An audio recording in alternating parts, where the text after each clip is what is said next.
ஸ்ரீராம். என்னோட யூடியூப் பார்க்குறவங்க லைக் பண்ணுங்கள், ஷேர் பண்ணுங்கள், சப்ஸ்கிரைப் பண்ணுங்கள். ராமாயணத்தை 3 வார்த்தையில் சொல்லிடலாம், ஆனால் எப்படி சொல்லலாம் அப்படின்னு சொல்லி தெலுங்கில் ஒன்று பார்த்தேன் வீடியோ. நல்லா இருந்தது, உங்களுக்கும் ஷேர் பண்ணலான்ட்டு. ராமாயணம்னா என்னென்னா 3 வார்த்தையில் சொல்கிறது. எப்படின்னா 2 பிரதர்ஸு, 3 பிரதர்ஸ், 4 பிரதர்ஸ், அவ்வளோதான் ராமாயணம். 2 பிரதர்ஸ்னால் நம்ம ராமலக்ஷ்மணன் ஞாபகம் வரும், அது கிடையாது.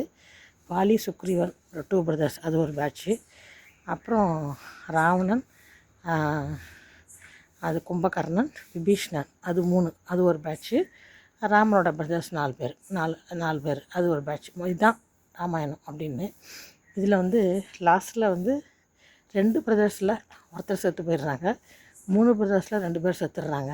இதில் மட்டும் ராமனோட பிறந்த 4 பேரும் இருக்கிறாங்க. இது என்ன ஒரு இது துரதிர்ஷ்டம், ராமர் ஏன் இப்படி செஞ்சார் அப்படின்னு ஒரு கேள்வி வருது. காரணம் என்ன சொல்கிறாங்கன்னா, யார் தர்மம் அவங்கள காப்பாற்றுதுன்ட்டு. தர்மம் தலைகாக்கும் எம்ஜிஆர் பட்டுன்னு நினைக்கிறேன், அது இருக்கு இல்லையா, அது மாதிரி. இந்த அனாலிசிஸ் நல்லா இருக்குல்ல. லைக் பண்ணுங்கள், ஷேர் பண்ணுங்கள், சப்ஸ்கிரைப் பண்ணுங்கள்.